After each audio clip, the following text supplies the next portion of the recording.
बहुत दिनों से यूसुफ के अंकल उससे नहीं मिले थे। उन्हें यूसुफ की याद आ रही थी, इसलिए वो यूसुफ से मिलने सीधा उसके घर चले गए।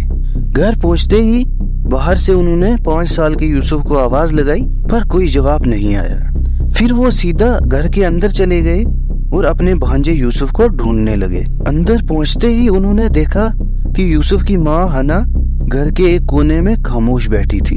उन्होंने हना से पूछा कि यूसुफ कहाँ है, बहुत दिनों से मिला नहीं, पर हना ने कोई जवाब नहीं दिया। इसके बाद यूसुफ के अंकल उसे पूरे घर में ढूंढने लगे। उन्होंने देखा कि किचन में एक बड़ी सी हांडी में कुछ उबल रहा था और वॉशरूम से बहुत गंदी स्मेल आ रही थी। यूसुफ के अंकल ने जैसा ही वॉशरूम का दरवाजा खोला तो अंदर का नजारा देखते ही उनके पैरों तले जमीन खिसक गई। आखिर उन्होंने ऐसा क्या देखा और यूसुफ के साथ क्या हुआ, आइए डिटेल में सुनते हैं। और आगे बढ़ने से पहले अगर आप हमारे चैनल पर पहली बार आए हैं तो अगर आप यूट्यूब पर हैं तो चैनल को सब्सक्राइब करें, और अगर फेसबुक पर हैं तो फॉलो करना ना भूलें। ये केस इजिप्ट से है, जिसे हम मिस्र भी कहते हैं। 5 साल का यूसुफ अपनी 29 साल माँ हना मोहम्मद हसन के साथ रहता था। वो दोनों इस घर में अकेले थे। हना की 6 साल पहले शादी हुई थी। ये शादी घर वालों की मर्जी से हुई थी और हना भी इस शादी से बहुत खुश थी। 1 साल बाद हना को एक बच्चा भी हुआ, जिसका नाम हना और उसके पति ने मिलकर यूसुफ रखा। उनकी जिंदगी अच्छी चल रही थी, वो सब खुशहाल जिंदगी गुजार रहे थे। पर इस खुशहाल जिंदगी में एक ऐसा मोड़ आया जिसने ये हंसता खेलता घर तबाह कर दिया। दरअसल हना को अपने पिता से विरासत में कुछ जमीन और एक घर मिला। हना के पति के पास भी बहुत जमीन थी, पर जो हना को विरासत में मिली वो जमीन उसके पति की जायदाद से बहुत ज्यादा थी, और इसी विरासत में मिली जमीन ने ये घर तबाह कर दिया। इतनी दौलत मिलने के बाद हना का रवैया अपने पति के लिए बदल गया। हना को अपना ससुराल ही अब अजीब लगने लगा। वो बिल्कुल भी नहीं चाहती थी कि उसके पति का कोई भी रिश्तेदार, चाहे वो उसका भाई या उसके पेरेंट्स ही क्यों ना हो, वो उसके घर ना आए। पर हना के पति ने इस पर कुछ खास रिएक्ट नहीं किया। पर दिन ब दिन हना अपने ससुराल वालों से इतनी ज्यादा चिढ़ने लगी थी कि एक दिन उसने अपने पति से बोला कि हमें ये जगह छोड़कर उस घर में बसना चाहिए जो मुझे विरासत में मिला है। इस बार हना का पति चुप नहीं रहा। उसने हना को साफ साफ कह दिया कि मैं अपना घर छोड़कर कहीं नहीं जा रहा। अगर तुम्हें यहाँ नहीं रहना तो तुम यहाँ से जा सकती हो, वो भी हमेशा के लिए।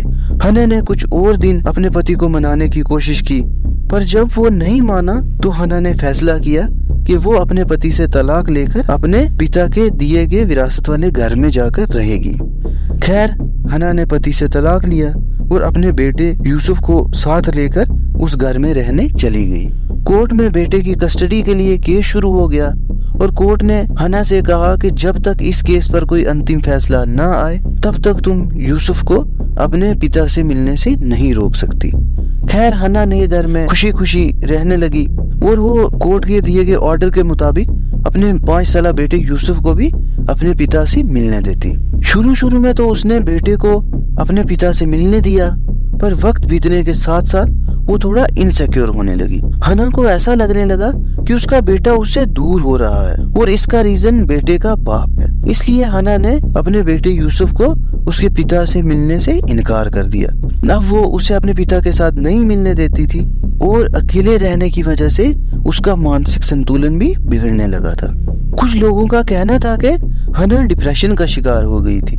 उसका आसपास के लोगों के प्रति भी बर्ताव बदल गया था, जिसके चलते हना के पड़ोसियों ने भी उससे मिलना जुलना छोड़ दिया। यूसुफ के पिता ने बेटे यूसुफ के लिए फिर से हना के साथ रिश्ते सुधारने की कोशिश की, पर हना ने साफ साफ मना कर दिया और उल्टा बेटे के साथ मिलने पर भी रोक लगा दी। आखिर थक हार कर 5 साल के यूसुफ के पिता ने बेटे की कस्टडी के लिए कोर्ट में केस कर दिया, पर केस की सुनवाई से पहले ही यूसुफ गायब हो गया। एक दिन जब यूसुफ के अंकल उससे मिलने गए तो घर पर वही सब हुआ जो मैंने आपको वीडियो के शुरू में बताया था।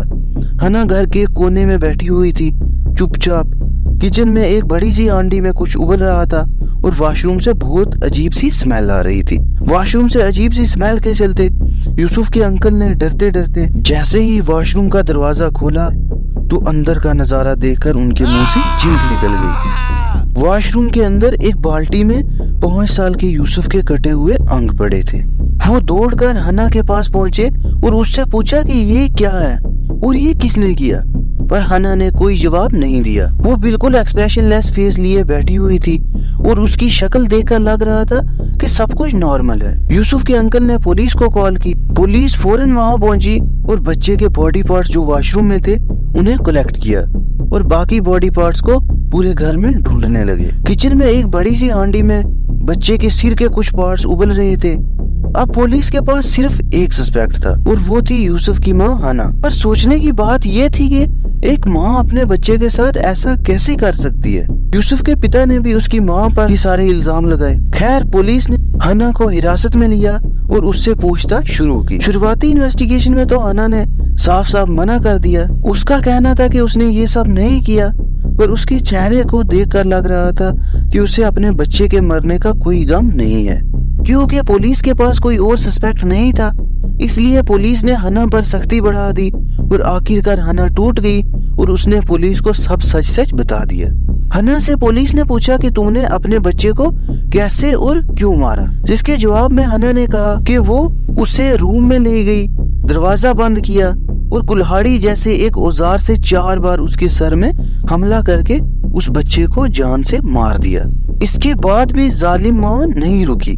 उसने अपने ही बच्चे के अंग काटने शुरू किए और उन्हें उबाल कर खाने लगी।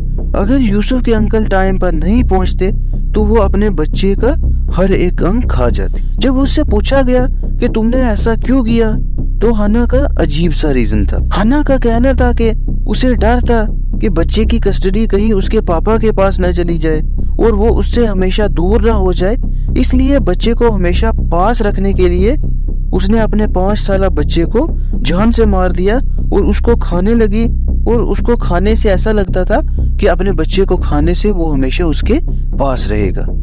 पुलिस को ये रीजन सुनकर बहुत हैरानी हुई। वो बिल्कुल हक्का बक्का रह गए कि कैसे एक माँ अपने बच्चे के साथ ऐसा कर सकती है। इसके बाद पुलिस का मानना था कि शायद ये औरत साइको हो गई है, मेंटली अनस्टेबल हो गई है, इसलिए इसने ये सब किया। खैर फिर ये केस कोर्ट में शुरू हुआ और कोर्ट ने हना को कुछ रिपोर्ट्स के आधार पर पागल साइको कह दिया और कोर्ट ने उसे जेल की जगह मेंटल हॉस्पिटल भेजने का ऑर्डर दिया। यूसुफ के पिता अभी भी ये मानने से इनकार कर रहे थे कि हना पागल है। उनका कहना था कि उसने ये सब जानबूझ के किया, पर कोर्ट का फैसला आखिरी फैसला था, इसलिए अक्टूबर 2023 में हना मोहम्मद हसन को मेंटल हॉस्पिटल भेज दिया गया। और इसी के साथ आज की क्राइम स्टोरी का भी अंत हुआ। कैसे एक माँ ने अपने 5 साला बच्चे को इनसिक्योरिटी के चलते मार दिया और उसको खाने लगी। तो ये थी आज की केस स्टडी। उम्मीद है आपको हमारे वीडियोस पसंद आते होंगे, और अगर आपको हमारे वीडियोस पसंद आते हैं तो कमेंट करके ज़रूर बताएं और ऐसे ही वीडियोस के लिए सब्सक्राइब करें हमारा चैनल।